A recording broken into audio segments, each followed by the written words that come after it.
What's the most amount of sales that you've done on a month, front end sales? You done like 16 in one day. 16 in one day? Yeah. Goal used to be get 10 sales a month and try and convert 7. Oh. And then sometimes we're doing 10 sales in a day and they were like, what? On today's episode, we have the Ginley Brothers from Belfast, Mark and Ray, former professional boxers turned fitness entrepreneurs. All I wanted to do was have an Iron Vest and Box Pro, done both of them. People would watch this one thing I'm not the case, like, because I ended up joining this mad religious cult and they wouldn't let me box anymore. So that's how I ended up leaving boxing. We go into a sales masterclass, how they're able to close 50 front end sales in 1 month. Hi Lisa, it's Ray here from Tribe Gym. Can you talk? And then she says, come and think about it. I'll just go. Let's jump into the episode. Hey everyone, Ben here from Fitness Marketing Agency, and sadly I've got an announcement about this week's podcast. Now, for you guys that are frequent listeners, you will know that we have spent thousands upon thousands building this podcast studio, getting the equipment and the team to produce this every single week. And we're close to producing 52 episodes now. We've been going nearly 1 year. And this is the first glitch that has ever happened. So we had FMA clients in the podcast room, the Ginley Brothers, Mark and Ray. It's an awesome episode. But unfortunately, the file got a little bit, what's the best way to describe it? Glitched. And the first 12 minutes of this interview, the audio quality is not to the standard that we would have liked. We had a few options on the table. Do we fly the Ginley Brothers back in again and re-record, or do we just go with it? We decided just to go with it. So the first 12 minutes, you can hear it. You might just want to switch to YouTube and see the subtitled version of it. After 12 minutes, the audio quality does get better. So stick with it. This is an awesome episode. It will massively impact your gym, your fitness business. Let's go into the episode right now. Brothers, welcome to the Fitness Marketing Agency podcast. Come all the way over from Belfast. You're the creators of Tribe. Thank you for coming. We're going to delve right into your backstory, but let's talk about current times right now. Can you explain the current setup and what you have? Yeah, so we're currently operating 3 small group personal training facilities that caters for both small group personal training and boxing. We're both from a boxing background, so that's why you wouldn't really hear much facilities that are small group PT and boxing. So it's quite a unique training experience. It's quite a unique product that we have. So yeah, we started in 2018. 2018, we opened our first, we sort of 900 square foot facility and expanded it 2 or 3 times, and then COVID hit in 2020. It sort of stalled things for a while, and then when COVID properly lifted, we've opened 2 more gyms in the last 2 years. So yeah, I know it's pretty hectic at the minute, but been to 2 of your locations, and we'll flash some footage of that up on YouTube right now for anyone watching on YouTube. Can you just explain to the listeners and people watching this, like, what is the setup of the gym? Because it's heavily influenced by boxing, and we'll go into that, your backstory in a bit. But how does it visually look as I walk in the front door of each location? So if you go in, to the headquarters, there's 2 floors. The bottom floor will be just small group personal training, just kitted with black box, and then up the stairs is just a boxing area with 10 jumbo ring-shaped boxing bags, and then the other gyms are pretty similar, where they're bigger, but there's like 2 floor spaces. One will have all the SGPT, and then the other one is just boxing. And the new unit, it's some similar, but the SGPT isn't as big because the unit isn't as big. But we only put that in because people were asking for it. They just said, like, we want it sort of like the other gyms. So we just said, we'll do it that way. But interesting you say that, because an important thing to remember when we're talking about the setup is obviously boxing. When someone thinks boxing, they think spit and sawdust, they think of blood on the floor. And it was important to us because our sort of mission and vision was to make boxing accessible to anyone. That's pretty much our mission statement, is to make boxing accessible to anyone. So your granny could go into my gym. I've seen it firsthand. Yeah. I went down a Saturday morning and it was thriving. Yeah. At least 25, 30 in a session, all ages, all sizes. Yeah. So that's why it was very important for us aesthetically, for when someone would walk through the doors, immediately feel at ease and not intimidated. Because when I would have maybe took boxing classes in my old amateur boxing gym, people would come in and they'd be a wee bit intimidated, whereas when they walk into our place, they feel like they're walking into a showroom nearly. and it makes our job easier, getting people in the door and being able to do what our sort of goal has been, which is to teach people how to box and transform their health and fitness through boxing. Tell me more about the timetable. Is it a split between you've got semi-private training and then you've got boxing classes at the same time, or is there more boxing? And then the second question, which is tied to this, someone comes in the door, they contact you by the website or a Facebook ad. How do you direct them into the service that's best for them? Yeah, so what we would do, we just start them off on a 30-day kickstart program or the 6-week challenge. And with that, they get like 2 personal training sessions and 2 boxing sessions. And then at the end of that, they can pick sort of if they wanted a boxing only membership or if they wanted everything, basically. So in them, we have 2 classes run every hour, 6, 7, 8, 8:30, then in the evening, 5, 6 and 7 p.m. But one of the gyms is at capacity, so we might consider trying to try like midday classes and stuff so we can up the capacity. And I'll actually give a plug on that one, because that's the gym we actually opened while we were a client of yours. And I think we went from 0 to capacity within about 5 months. And then had to expand the gym and went from 100 members to capacity again. And that gym's been pretty much capacity now for near the last 8 months. So yeah, we don't even run ads for that anymore. I actually had the message Dylan to say, yeah, can you take that off the funnel, because it's just wasting money. How big is the team? We currently have 12 staff. Each gym, well, our Finicky gym and our Ormo gym have 4 staff. So there's 1 manager who's pretty much the head coach as well, and then 3 staff that work under them. So they sort of, one thing that's difficult with our business is we need someone that's capable of doing small group personal training, but then also capable of coaching boxing at a high level. See, that's where we sort of set the standard when it comes to boxing coaching, because a lot of facilities now will maybe offer boxing, but it's really just a PT holding pads, whereas it's always been our sort of goal that anyone that comes into our gym, they're being coached by either a current boxer or an ex-professional boxer. Like, one of our coaches is fighting on the zone this weekend, and so it's pretty much all our coaches are high-level boxers. So the clients that come into our gym, they're getting coached by the very best, which is great.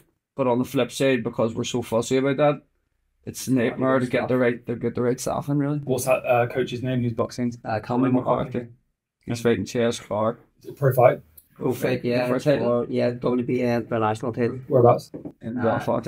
You're going to go watch? He's in the corner. Amazing. Okay. So boxing is integrated into the business fully, but one of the problems is obviously the staffing of that. The product on the gym floor, took me more through what is that? What am I experiencing? Well, if you were a client asking me that, we could pretty much say we are pretty much what it would be like to train with a personal trainer, but for a fraction of the price, because it's done in a group environment. So the customer journey pretty much is of addressing. So someone would sign up for a trial, they would come in for their trial, they would get an intro session first of all. So we would get them on the in-body scanner, help sort of get an idea what their goals are, set out nutrition targets for them across those 30 days. And then we would take them through a boxing fundamentals program first, because it's easy. Probably not easy, but it's easier to teach someone how to maybe squat and hit pins than it is to teach someone how to fight. So the most important thing for us in that intro session is teaching them the basic boxing fundamentals to make sure that when they come through the door for their first class, they don't feel useless and silly. So we go through a boxing fundamentals session. 1-on-1? It used to be 1-on-1, and then we sort of figured that it's a lot easier to do it in a group. It makes the people there feel at ease more when there's someone else that's their first time. Do you ever get any resistance? Like, I don't want the boxing, I just want the small group. Sometimes people do that, and then once you actually try it, we always say, look, you don't have to do it, you can just do the small personal training, but we always try to get them in anyway. And it's a majority of women that resist against it, and then once they actually do it, some of them have actually switched from doing SGPT just to They boxing. end up digging machines. Yeah, no, but that's the thing. Some people go, I couldn't do that, and then we say, well, look, it's part of your trial here. Promise me you'll at least give it a go, and then they give it a go. Usually in their intro session, I'll take them on the pads and they go, you can see a smile on their face. They're like, wow, I love this, and then so it's really just them giving it a chance, really, and they usually all love it. But yeah.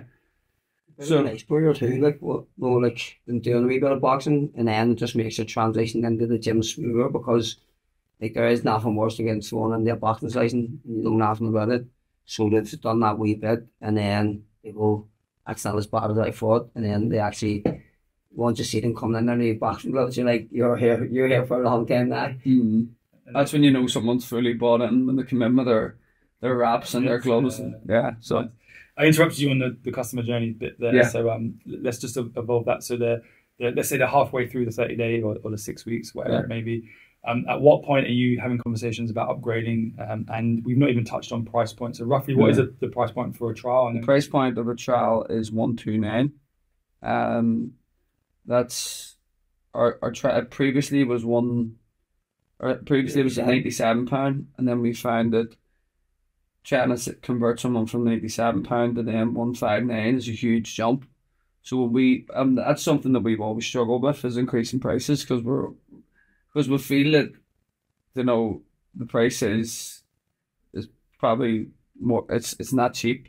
So whenever we're trying to sort of up our price, we're nearly worried that what people's perception would be, but we're always worried that if we up our price here, we're not going to make sales. So we upped our price from 97 to 129, and probably so most of it, like, so it really is just sort of, if you want to say, just, it's like a self-limiting belief that you have, that's the case. And not only did we sell more trials, we converted more trials, because now the jump from one jump wasn't as big. The jump's not £60 anymore, it's only 20. So 129 down, and then what's it after?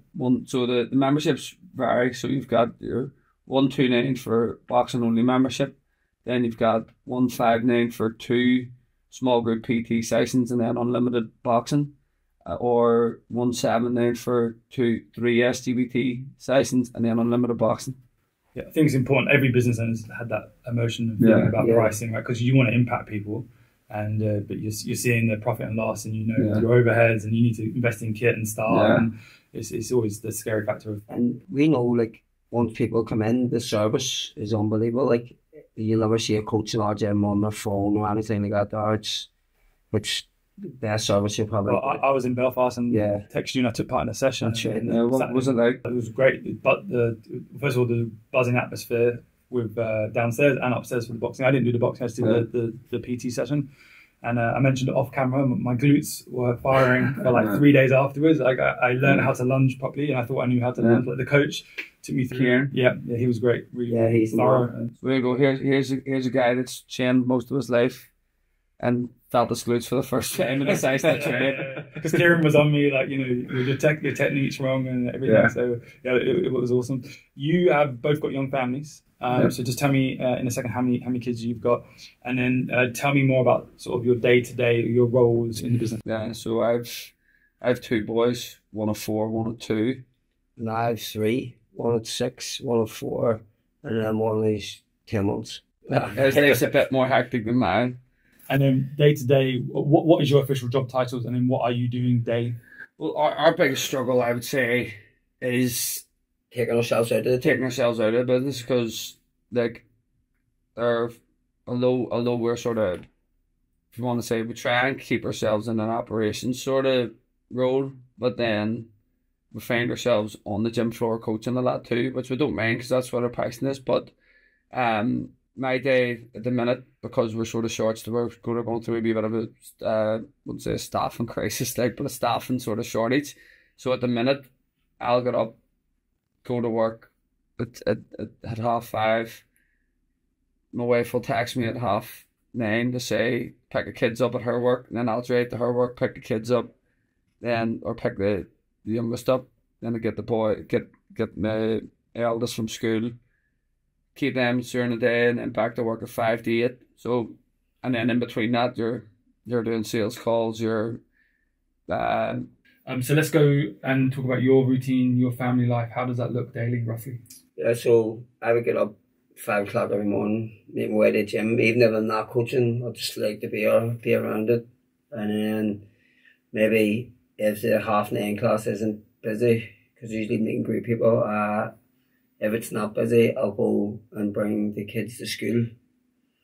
And then come back, always give a training session, and I just pants it in as if it's a thing, just so it's non-negotiable. There's nothing stops him from getting his gym. Nothing. So it's non-negotiable. You're following a program? You do your own programming? Yeah, no, I have a coach, because like, see, just tell me what to do, like, I'll just follow it. That's why I also James Sutton and James Best, so they run the PT project. So basically, they do all my program and do my diet, and then I just do what they say. How much weight have you put on this? 15 kilos. 15 kilos of muscle he's put on in the last year. Oh yeah. Yeah. What about you, Ray? And training? He just follows me. I just follow him. He's always just following me. Everywhere. I follow him to the gym every day at 10:30, and I just follow his training. What you're saying is you're consistent, don't miss a beat. Nah. Maybe sometimes. I get overwhelmed easily and just let it get me off track, whereas he's just stoic no matter what. He has got better. Like last year, he's just make it a priority every day. I think I struggle mostly whenever boxing ended, not having that competitive sport to train for. That, you know, when I think I'm training solely for vanity, it doesn't really, you know. You train for to be able to Train look for after your health. kids. Yeah, but no. And then basically, after that, I would go home, get something to eat, and then pick the kids up from school, and then maybe do a few sales calls, and then in the evening, it's either go to a gym, bring the kids to their whatever, swimming, or Gaelic, hurling, anything like that there, and then or in the gym maybe do a few hours coaching or some sales calls. Basically. How have your wives played a role in sort of helping you do what you do and in the business? Well, she basically just looks after the kids mostly. She works part-time, and to be honest, doesn't give me too much hassle that way. Obviously, I would like to be there more, but she sort of sees the longer term goal, where I'm not always going to be in the gym. I'm getting a good team together, so that I can sort of take myself out and sort of live life in my terms. She's brought into the vision of what you're trying to create. Well, she has to be now. She's here. She's there now. So yeah, and then my wife we're both in businesses that are growing pretty rapidly, so we're basically just trying to work together to make sure that if she's something on, that I try and maneuver things around. But so our lives are pretty hectic, because the good thing about it is, though, my day ends at 10:30, hers starts, and then hers ends at 5 p.m, mine starts. So our days just literally, we see each other. We're like passing tips in the night, but I'll see her at 8 o'clock at night, and then I'll see her at the weekend. I see her every day, but you've also just had 8 days in Dubai, right? Yeah, together. Yeah, with no kids. No. Yeah, that's the kid-free holidays over now. Well, again, I'm sure she's brought into the vision of what we're trying to create with Tribe. One thing that we are sort of seeing is that we changed it was actually at one of the FMA events where we spoke to other teams that said about their Rota. So we didn't think there was any other way. Sorry for me going off on a tangent there, but we didn't think that there was any other way for our Rota to work other than staff doing 4 split shifts in a row. And then when we sat around the table with other people, they turn around and goes, your staff mustn't have a life. And then we realised, well, what way do you do it? And then so we've changed our Rota with the staff and don't work as many split shifts. So maybe work all mornings and then 1 or 2 split shifts. And then the following week, all evenings or 1 or 2 split shifts. Not only has that made their work-life balance a wee bit better, but it's also allowed the weeks that they're on all mornings, they finish up their coaching. They know they're not in that evening, so they're making sales calls. Like one of our coaches done 11 sales last week, and We were like, I know. We We didn't didn't make- even do any sales training with him. We just sort of So talked him natural. through. yeah, We just sort of talked him through, like, sort of, this is what to do. And he was like, just give me the phone, I love talking. And then he says, I think they just paid me to get me off the phone. yeah, And he obviously knows the product. yeah, Yeah. He's actually brilliant. He's only new to the team too, and he's excelling. But I think now we have a solid team behind us. We've always sort of had a solid team. A few people left to go and do their own thing recently, so that's why we've sort of been back in the business. yeah. I But think Yes. any growing business that's had the growth that you've had, you have to sometimes roll up your sleeves and do some jobs that maybe you didn't envision that you would be doing at this stage, Yeah. but you have to fill the gaps. Yeah. I think every business goes through that. no, definitely. Well, that's the thing. Like last week, it was like just one of them weeks. I went, this week couldn't get any worse. And then I rang him and I says, do you know what? We opened our business in 2018. Not only survived COVID, but during COVID we didn't lose a single member. And I says, so from the day we've opened the gym till now, it's literally just been linear growth. No real hassles or stumbles at all. So this is recently sort of been the first real sort of challenging times. The business is sort of restructuring staff and roles and responsibilities. So although it's at the start of the week, we were sort of like, what are we going to do? And then now we're sort of similar to what you were telling us earlier about your own business, is that now that the fog's sort of settled, you're starting to go, wow, this is the best thing that could have happened, because this is far more efficient way to run the business and far better for everyone. So yeah, it's just part of it, the roller coaster of being. Yeah, I think everything happens for a reason. Yeah. From that, you taught lessons and you move on. Let's come back to the business model in a second. Let's go way back. What's the age difference between you guys? I'm 5 years older than him. What did you think? Who did you think was older? It's hard. Don't put me on the spot like that. It's hard. So how old are you? 35. Okay, cool. I just turned 30. Oh, well, Yeah. 55 years old. And let's go back to like how you got into fitness and obviously heavily boxing influenced. Yeah, so I actually get run over as a kid, and I was in a wheelchair and stuff, so I had to learn to walk again. And then after that there, I couldn't play football or anything like that there, so... But tell them about, so our dad was a boxer. He was a national champion. So obviously when you grow up hearing about your father being a boxer, he always wanted to box, but my mum would never let him. He said, weren't hard enough. My dad said that. He says, like, you aren't hard Trying enough. to protect you. Yeah. And I don't blame him. It's a hard sport. But then he let me go one night, and then Obviously because he couldn't play any other sports I because would of put his leg. on loads of weight. Like I think it was the same weight when I was 11 than what I was when I was 16, because I put on that much weight. So I just went to boxing really to lose weight. And then after the first week, I had my first fight. Your man just threw me in. I got stopped in the first round, but I got a trophy. And then I come up to the house, and this week I tell my daddy that I've lost. He's not going to let me back. And I said, I won, look, my trophy. I don't need it. He still knows that. So I lost the first one. He doesn't know. And then we went on to like Boxer Ireland. He won loads of Irish titles. So whenever I remember, it's probably one of my earliest memories actually, because I remember, because we were never allowed to box, I remember Mark getting dropped off, and I was saying to my mum at the time, can I go in? She says, you're too young because you're only 6. But then the coach came out because he knew my dad and was like, telling my daddy how he got on. And then I says, can I go in?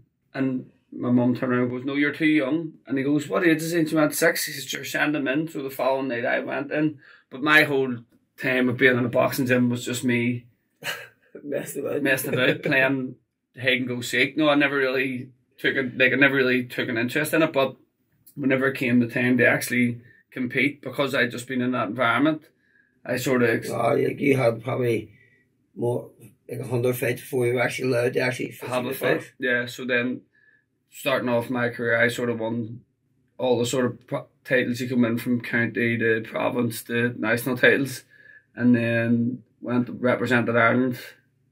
But then I got to the age where you're 15, 16, your mates are going out with girls, and I was going to training camps and then I'm sitting in training camps and they're all out partying. So then I sort of lost interest in sort of took my eye off the ball when it came to training, and then sort of came away from boxing until Mark had then convinced me to get back at it, because it was sort of going down a bad path in terms of getting into trouble. And then he had convinced me to start training again, and then I got back to boxing, won another couple of titles, and then he turned professional, and then I turned professional shortly after. He actually wasn't even meant to come over, so I was over in a training camp in Luton, and he come over, and the manager and like the sort of promoter that we were with, he get in the spar, and it was the worst I've ever seen him spar. And then the promoter walked through the door, and promoter is like the guy that's investing. So we knew this guy was coming, and Mark was going, right, Ray, if he's coming, make sure you, because he could end up signing you. So your man was walking through the door, and I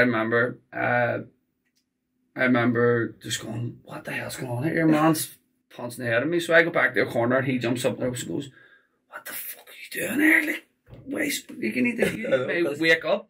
Not even joking, as soon as the bell rang for a third round, and at this point I'd never actually knocked anyone out before. Walked straight across, first punch it through, knocked the guy out. The fella flew my dad over to London, signed the pro contract that day. And because he was only 17, so he had to bring it a pound over for it. But and then we. So basically, he's just followed me everywhere. Yeah, that's exactly what my life is, following. What weight categories did you fight at pro? I fought at lightweight, and he fought at. I fought at super middleweight, but really should have been at middleweight. Just didn't have the discipline to lose those extra couple of pounds. But then we moved. So Mark fought in Scotland, got a career and cut his nose, so he retired. And then when he retired, I ended up moving to Philadelphia. So I signed with a manager out in America, moved out there, had 3 or 4 fights in the States, and then I ended up joining this crazy. People watching this are going to think I'm a nutcase, like, because I ended up joining this mad religious cult, and they wouldn't let me box anymore. So that's how I ended up leaving boxing. He went from being a maniac to being a born again Christian. Now he's somewhere in between. Yeah, but so then I sort of realised what I was in, and then left. But it was too far into it. It was like 3 or 4 years in this sort of cult, if you want to call it. So then they wouldn't let me. So there was no point boxing anymore because I'd been out of the game too long. So then that's when Mark was personal training at the time. I started doing a wee bit of personal training in the gym, and the one thing that we were the busiest PTs in the 2 gyms that we worked in, and it was because of boxing. Because everyone's trying to, that was our unique selling point. The reputation. Yeah, reputation, but the train of like a professional boxer. And yeah, it's like you imagine getting into a commercial gym and everyone's doing the same thing, and then in the wee corner you're seeing Rota, 65, throwing hooks and rolling and slipping their head. So people are seeing it, and then everyone wants to book in, and then we both were 2 sort of fully booked PTs. We're out for lunch one day, seen this 900 square foot ballet studio up for rent. That was the upstairs, and that's in the gym. Yeah. That was just a ballet studio. We went and viewed it that day, signed the lease the following week, and it really was just for him to train his clients out of and me to train mine. And then we decided to we'll group them all together. And I remember I used to have a photo of our timetable. There was no go team up or legit fit then. We had a notebook where he drew like 7 days, Monday, Tuesday, Wednesday, Thursday, 6, 7, 8 a.m. and wrote Veroni, Nicky, and like wrote the people that were in. This is 2018. Yeah. So they were just like going book me in for Monday, and I was just writing their name down and then checking them off when they came in. Old school, yeah, and then it just snowballed, just constant expanding. We signed up with like JC. He was like our mentor. He was probably although we probably only spoke to him 4 times. JC, really, he was probably our biggest influence in our fitness career, because you would just call him and then he would just break it down in about 2 minutes. Sometimes you make you feel like that's it, and then you're like, he's direct. But it was straight to the point, and we got the work done. And you implemented it, right? Even like when COVID came up, like he more or less had a plan a month before all the lockdown, man. He's like, as soon as this happens, you do this, and we done it, and we were able to keep most of our hours. If you didn't have the cut to the nose, and if you didn't go into the cult, is it okay to say that? Yeah, go ahead. How far would you have gone with boxing? He probably would have went far. Like he's far better than me. But I might have won an Irish title or maybe fought for a British, but that was probably my last fight.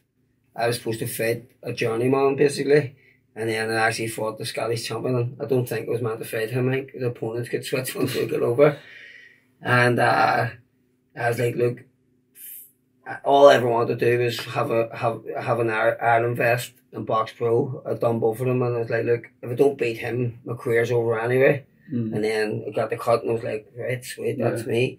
And then I just then quit uni, quit boxing, and then just went into the personal training. Yeah, but then my career will sort of, if you were to use a measuring stick of how far I would have went, so two of my friends, so I was one that got signed pro, and then two of my friends, Tyrone McKenna and Anto Kakachi. Even Porty. And Porty, yeah. Those three people got sort of deals off the back of my deal, and one of them's world champion at the minute. The other one was was world champion, and one of them was in the top 15 for about 3 years. So listen, we'll not get into work who could have went, because it just depressed me. But for me, it's heartbreaking for me. He has a tattoo of me on his side and everything. But no, I don't know how far I would have went, and it doesn't really keep me awake at night. I'm happy with how there's easier ways to make money than getting punched in the face. So big question though, will you let your kids go into boxing? If they want to. If they want to. I wouldn't force them into it, but if they wanted to try it, like I think it's the best discipline. They know how to fight, but like once you go into a boxing club and you take a few digs, you know you're not. Like you don't want to be doing it in the street, so it learns you a few lessons. Yeah. Let's keep the boxing thing going but take it back to the business. Have you had any consumers come in, have gone in the boxing classes, and then they're like hooked? They continue the boxing classes, but then they ask you, hey, can I do this as a hobby? Can I partake in this? So we run about two to three white collar boxing events a year. So we raised 100,000 for charity through white collar boxing events. And that's what usually happens. You get people, everyone that does a boxing get hooked. It's not like, do you ever? It would be more a question of, does anyone not get hooked? Because when you do it, the people just fall in love with it. But then you get people that, because in a class, if you do certain drills where two people have to partner up, some people love that. And the ones that love sort of being partnered up, maybe where they're doing sparring, they'll go, here, I love that. So we have a thing on a Saturday called Fight Club, where people that sort of really love learning about it, that want to sort of maybe put it into practice. So people come down on a Saturday, they'll bring their gum shield, they'll bring their headgear, and they'll knock lumps out of each other. But then what happens is we'll announce our white collar, and a lot of people in the run white collars, they have to go and advertise, whereas we run a white collar and we fill it between members, and it ends up being one of our best member events of the year, because everyone's down and they're people they're training with, they're fighting each other. So it's great fun. But no, yeah, you pair them up obviously based on their ability. So that's my wife actually fought a member in our last week collar, and it was funny because she, after the fight, she said to me, do you think I could have let you go in the gym on Monday morning and a girl go in and say I beat your wife up? So that was them two knock lumps out of each other, but she got the win. It's as well, or should have been. How do you manage the finances in the business? One of you have a role in that. Do you outsource it to the wife or an assistant? No, I would sort of do that side of the business, and then we're actually getting a new accountant, and he seems more proactive rather than reactive. So I was actually more planning and everything, because sometimes you don't know how much money you have to keep aside and stuff like that there. And that would be one of the biggest tips I would give to someone. Like, make sure you have a good accountant to point you in the right direction. Make sure you know your figures, your numbers, and don't be leaving it till the end of the tax year to start. Yeah, to start gathering money together, put it away from the start. And then so I would do sort of all that other stuff, or there wouldn't be no lights turned on in the gym. He would just leave it. Yeah, no. So I think one thing that's good about me and Mark, like from the moment we've been in business together, there's never been an argument. The only argument there probably would have been is if when I was coaching or if I slept in for a session, that would be the biggest argument we have, because we trust each other and we know each other's roles and responsibilities. So his role is sort of operations and looking after the finances, whereas my role would sort of be more the creative side of the business, you know, dealing with Dylan and yourselves to get ads sorted, planning content, making sure that, you know, the boxing sessions are planned. And yeah, so I would sort of look after more of the creative side of the gym and what goes on in the gym, and then Mark would look after the finances and sort of tell me, yeah, we can't get that, or no, we can't. So my next question is finances, and how did you fund each gym? So lucky enough, one of my one-to-one clients. So whenever I said I was going to consider going to open up my own gym, I said I was going to a bank, and he says, look, just to give you a kickstart, I'll lend you the money. Don't worry about when you give me it back. Just whenever you have it. I went to give it back halfway through year one, and he says, no, keep it in case something comes up in the business unexpectedly. And then he took it back maybe a year and a half later, and he sort of got it, and then all the rest have been funded just through us. That's a funny story, because I'll never forget when we went to view the unit. We agreed the unit. Our mum went down as a guarantor on the lease, and we went on the black box and picked all our kit. It was £17,000, and I think I had £29 in my bank at the time. And but we were like, we know what's going to happen, so we went and met Mark's friend, and we says, look, we need this equipment. He says, how much do you need? I says, 17,000, you know, just to get the equipment.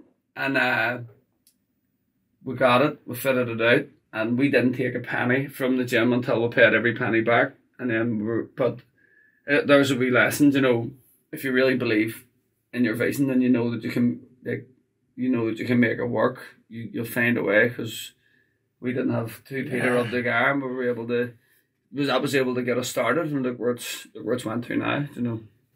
Great advice. So many people in the fitness industry have these massive aspirations, but they're not willing to forfeit their lifestyle or take that risk necessary to then move to the next level. Mm-hmm. And you guys just committed regardless, because you're so passionate about the fitness and the boxing. Yeah. We just sort of like, basically, we done a few one-to-ones like during lunchtime. We basically just lived off at the start.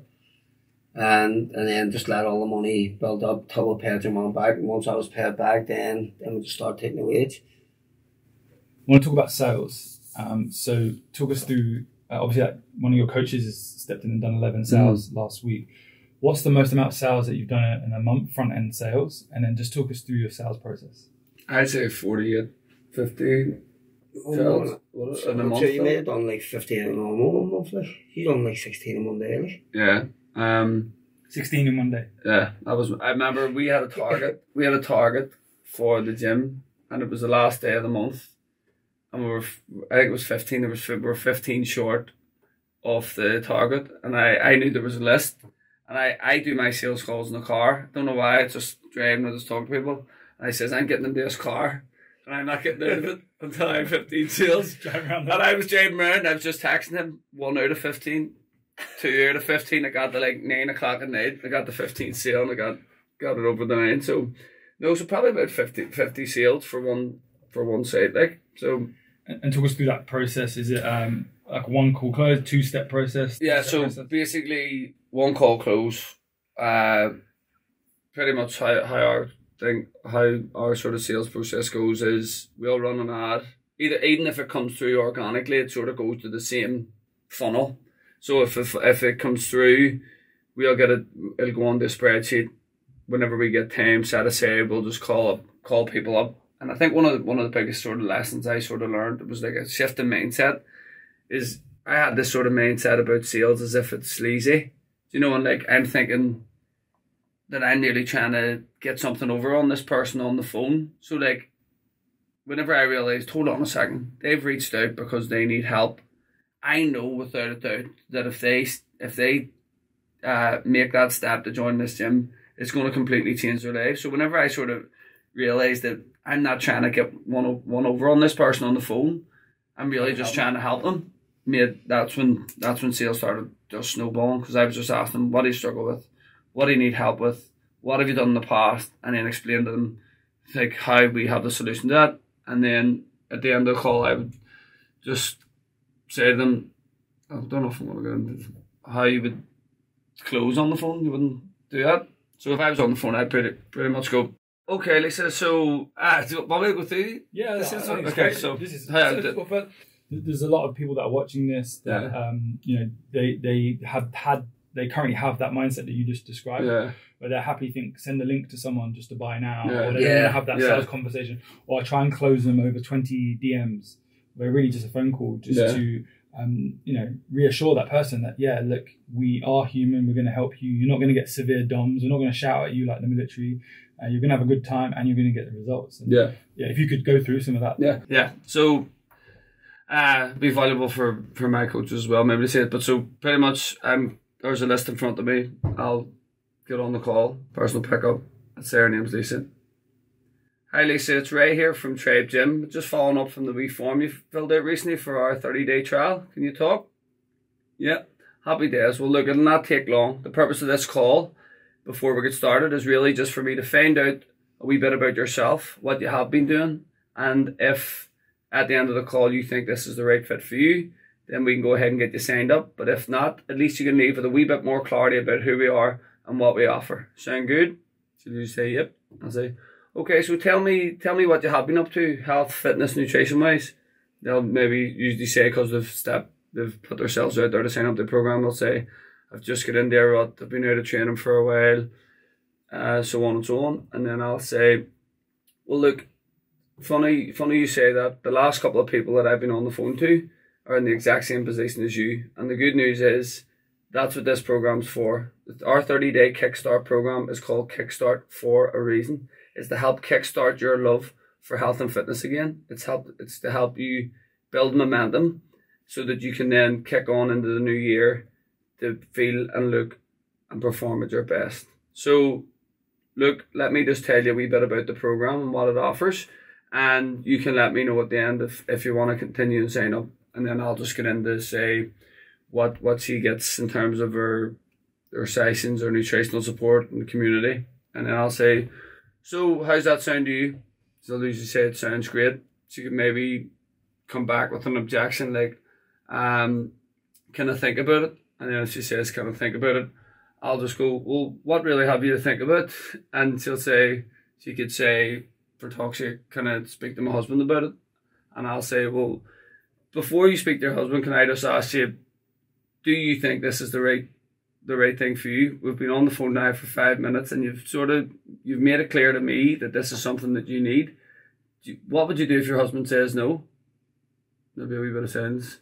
We'll probably do it anyway. And I'll say, well, then to save an hour, 5 minutes, you having to go to talk to your husband, I can get you signed up now, get you booked in for your intro on Wednesday night, and that can be the ball rolling. We can deal with him after, just as a wee joke. And so go, right, we'll go for it then. And then I'll say, well, look, all I need now is I usually get the payment over the phone. So if you can just pull your card up there, I can get you signed up and we'll get you booked in for that intro now. And then I would just take the card details, put it into our system, and make sure that before she gets off the phone, she knows where and what time her intro's at. And then that's how I would close the sale.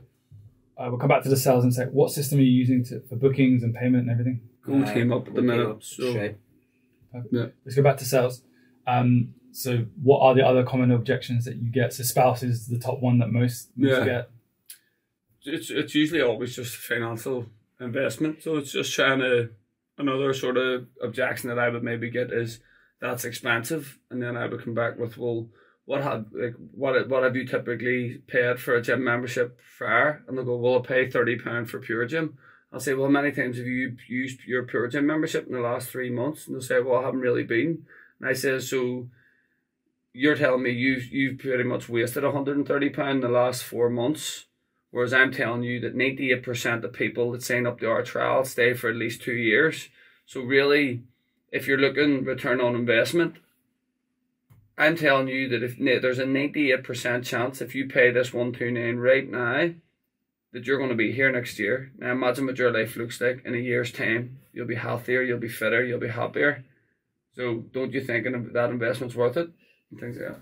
I think it's crucial because ultimately gym owners, personal trainers, coaches will just accept what they're told from the consumer.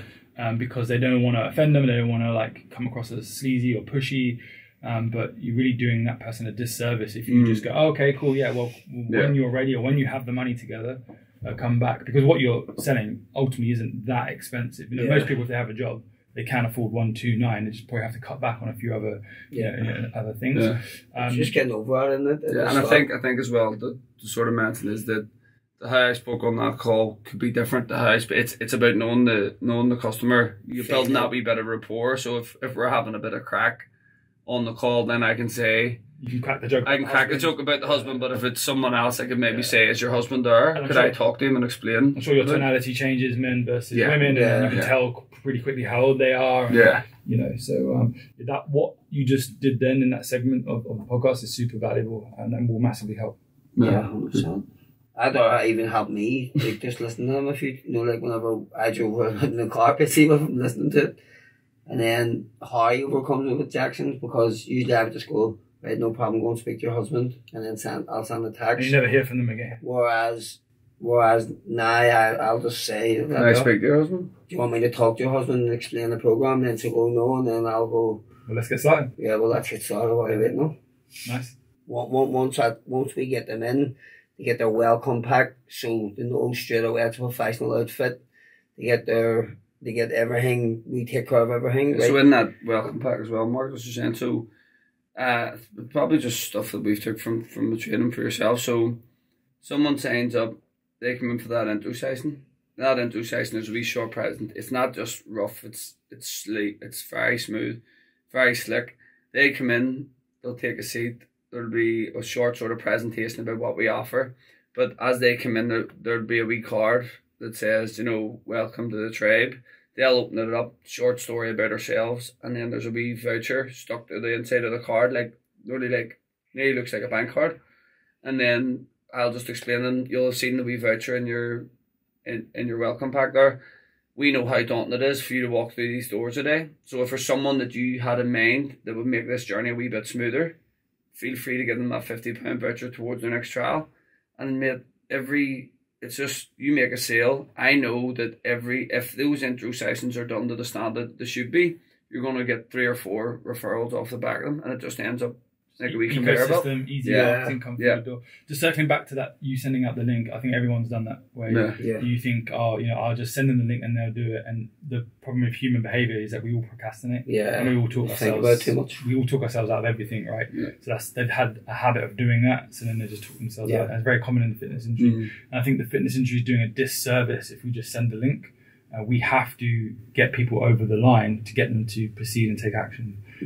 So what you just gave away, like that 8 minutes of sales, is golden. So I appreciate that. So with 3 successful gyms, over 400 clients, a big coaching team, what are the biggest mistakes that you've made in your business entrepreneurial career? I think we're always very good to our staff in terms of, you know, holidays, looking after them, you know, healthcare. Our staff all get private healthcare, things like that. But although we thought that we're looking after them that way, one thing that we've sort of learned recently is not actually having a clear career pathway for them, so that they know from the moment they step foot in the gym, this is where they're going. And then what tends to happen is they get to a point where they see the gym growing, but they don't see where their place in it. So that's where at the moment we're going through with our accountant to create a proper career pathway for every single staff member.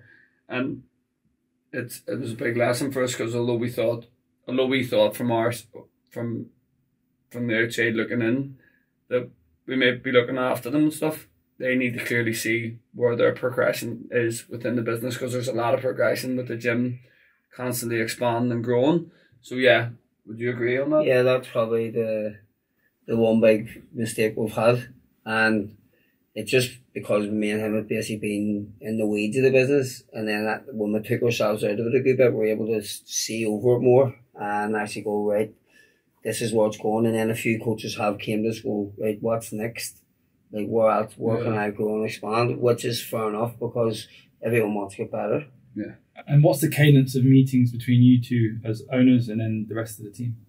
That's probably another lesson that we've learned, is not having clear structured meetings with our team. We really lack on that. But as we've sort of, these new managers that have come into the gym have been very proactive of going, and so that the staff have nearly came together to build good meetings themselves. That's something that we were sort of lacking. Our meetings are pretty much when we're driving in the car on the phone, trying to deal with things. So I think that's common with any business owner, entrepreneur. You're juggling a million things. Yeah, because one thing I sort of struggle with, whenever sort of you are surrounded by high performing, like being at Jerome's place, and even when you're away meeting some of the caliber of gym owners that we meet with your events, is you sort of see the level that these people operate at and how smart they are, and you do sort of go, you know, not that you doubt yourself, but you sort of go, I'm not at that level. So, which is good, because it does sort of give you a kick up the arse. But I definitely think we could definitely get better with that side of things, and managing or having better meetings. That's why I think we are successful too, because we're just honest with people, and we do try our best. All right, we may always get it 100% right, but we'll try and do our best for you. We'll try and do our best for any of the staff that come in. And I think most of them know, like the majority of them all know it. And now once we get this here career path in play, they'll know exactly what they want. Like, they go into different roads. The likes of even like Kieran, we're starting a new business with Kieran. So I'm excited about that for him too. And then he's also going to want to grow the business even more, because he sees that he's getting started being a businessman too. Just talk about that, because you mentioned it off camera. Yeah, so we've launched a coaching certification. So it's Tribe Coaching Academy. So it's one way, it's to help raise the standards of personal trainers in the industry where we're from. But it's like a double-sided coin. Does that mean both sides are good? Maybe? Yeah. Is that it also will create like a conveyor belt of talent that can then deal with the growth of our gym. So if we're trying to grow and expand our businesses, like we would have, if we had enough staff and enough boxers that were qualified, we would have 6 gyms by now. Yeah. The only problem is that there isn't the talented conveyor belt of talent. Sorry. Because some people come to us and say, look, we have a unit here that may be perfect for you. I can get the landlord to do a deal on it. And then we're like, we can't do it because we don't have the staff. And we don't want the product to be shit somewhere. We want the product always to be the best and the building to be the best. So we'll just take our time with it and do it when we're ready. Yeah, so Tribe Coaching Academy we've set up with our head coach Kieran that helped you feel your glutes for the first time. We're going to, so as you says, you've seen the level and the standard that Kieran is as a coach. That's where his passion lies. His passion may not lie in terms of running and operating the business, but his passion lies in biomechanics, in fitness and training and education. So that's why we're excited to move into this sort of new chapter with him. So Tribe Coaching Academy is basically a personal training qualification that will help personal trainers not only just get qualified, but leave the course with the best qualification, being able to go straight into employment. Because we are sort of, I wouldn't say, potentially say industry leaders and where we're from, then we have sort of an authority there to be able to help these people get employment, whether it's in commercial gyms or in other small group facilities. But then also what we want to do is then run our own sort of seminars and workshops where we're able to bring the very best educators in the world to Belfast to help sort of just Raise the standard of the industry. Of the industry Yeah, as a whole. 100%. Yeah. Yeah. So that's basically where we're at. And then be able to run different sort of certifications. Like I would love to, well, I don't not that I would love that I am. I'm gonna be running a boxing sort of workshop that will help gyms and personal trainers learn the blueprint of how to run a successful boxing coaching business. You know, how to bring someone from having never boxed before to then learning how to box, how to run a group boxing class. So yeah, there's so many different avenues that business can go that we're excited about. Can't wait to get. We're actually launching it tomorrow. So Yeah, tomorrow. excited. What would you say to the gym owner who's listening or watching this that is considering opening site 3 or considering opening site 2? What were your lessons from managing just the 1 to then 2 to then 3? Make sure you have your ducks in order. Yes, say going from 1 to 2, we didn't really find that difficult because we're nearly off overstaffed in the first facility, and then Ray went. He sort of overseen the second facility, and then I stayed in the first one, and then we sort of worked our way up and showed Kieran the ropes so he could take over the management of that, and then Ray was in Ormo, and then when the Lisburn one, that was a bit more challenging Because it's further away. Yeah. because now it's further away. It's just like We rushed into that without having it staff. So we opened that gym and didn't hire any staff. We basically took staff from our Ormo gym to go there, and then I was up there working, and then the people in our other gym were maybe like, "Where's Ray?" So it just ended up being a bit of a nightmare. So if I could give any advice for anyone, is if you know you're going to be opening a second or a third facility, make sure that hiring process starts about 6 months before.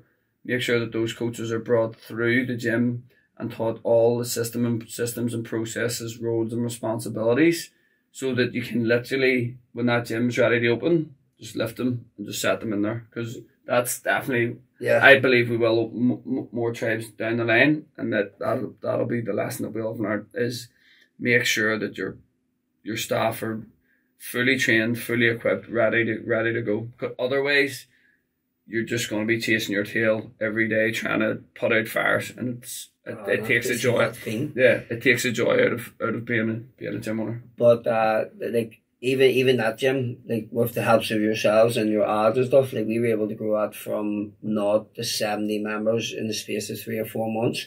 But it's sort of like plateaued, and it's basically because we didn't have them systems in place. We didn't have the staff. We didn't have the staff trained up to do sales calls, do intros and stuff like that there.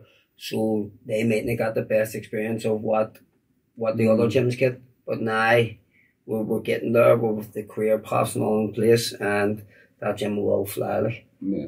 Let's talk about your mindset as business owners. I'm guessing because of your sporting background in boxing, your mindset was conditioned a certain way to maybe never give up and keep persevering when you get hit.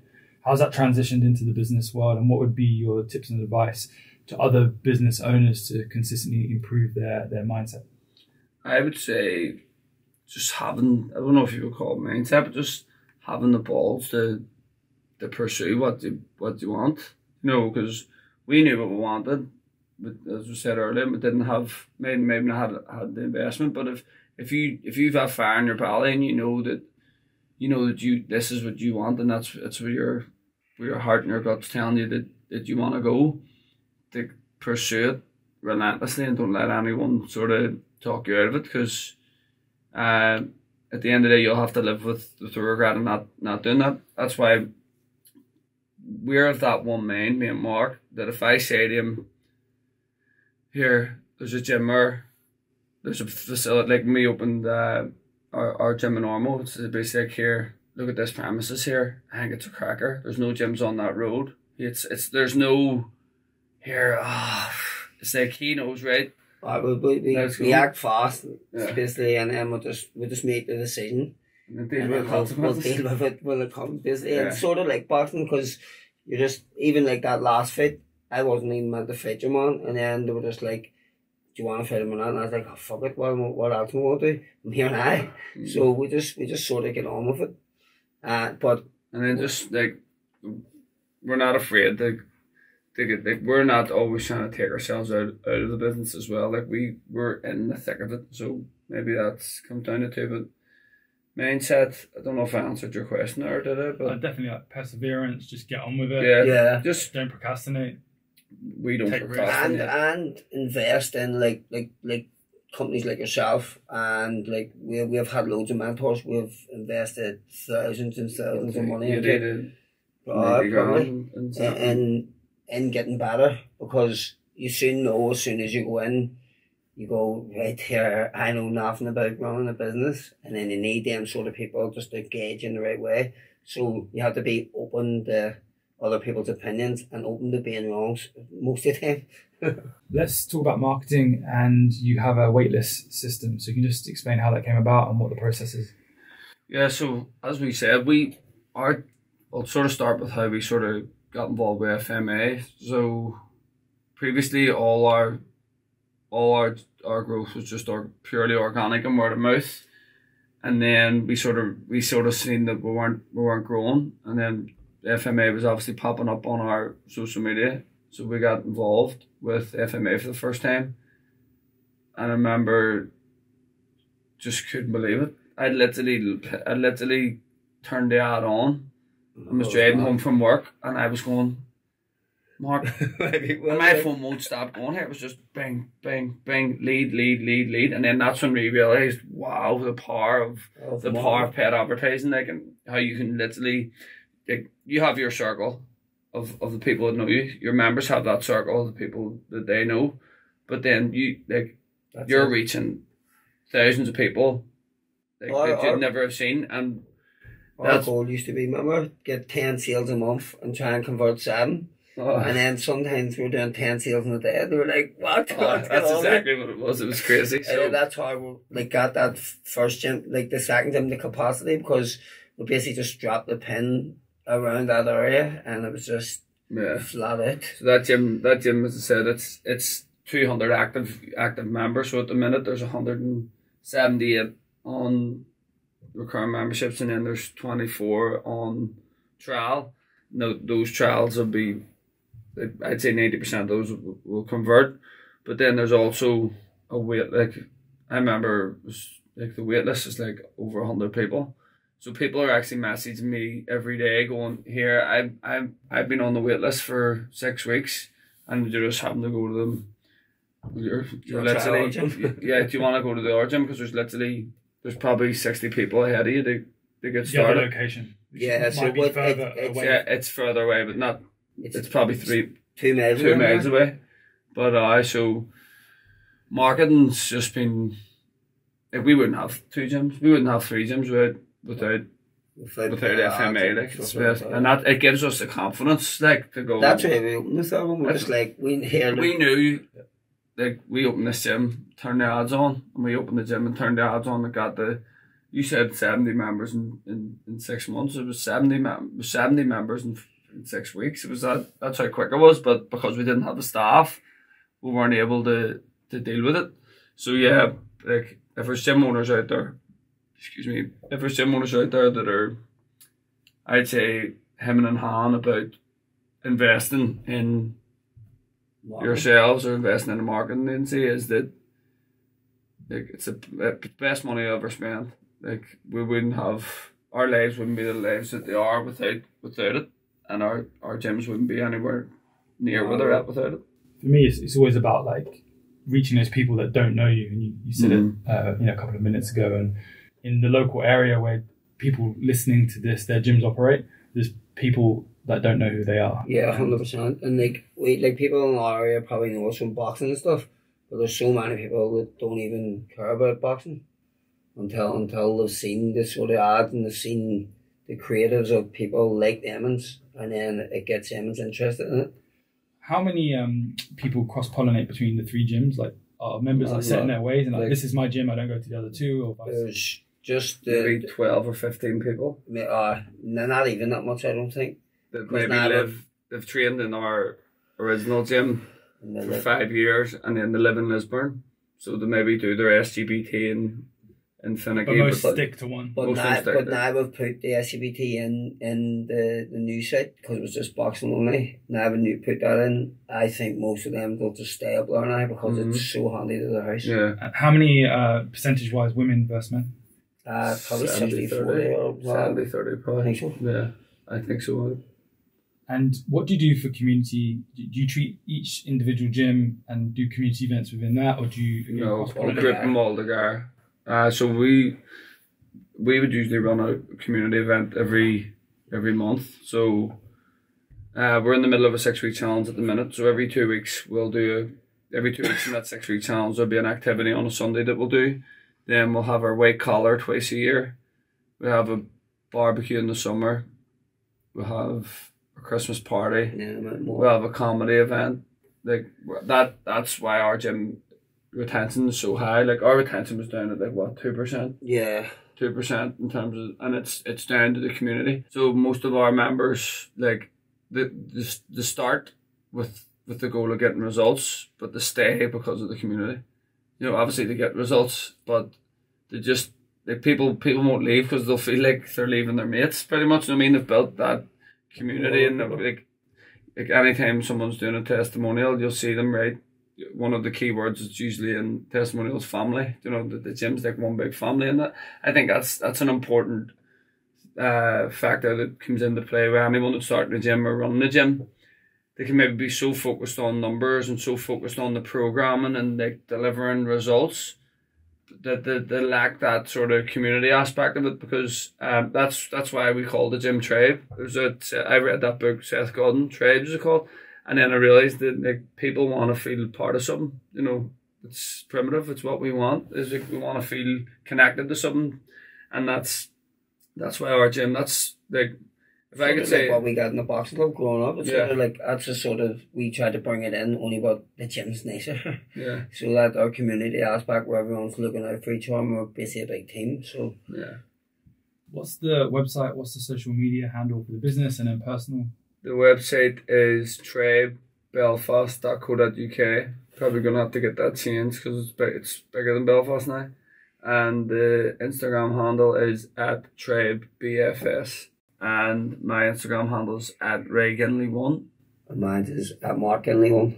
Thank you for flying over from Belfast and delving into all things tribe. It's been an awesome episode. Everyone watching or listening to this will massively benefit, and can't wait to see what you guys continue to do in the Northern Irish fitness industry and worldwide. So thank you very much. Yes, thank you, Ben. Thanks for everything that you've done for us too. Massively appreciate it. Thank you.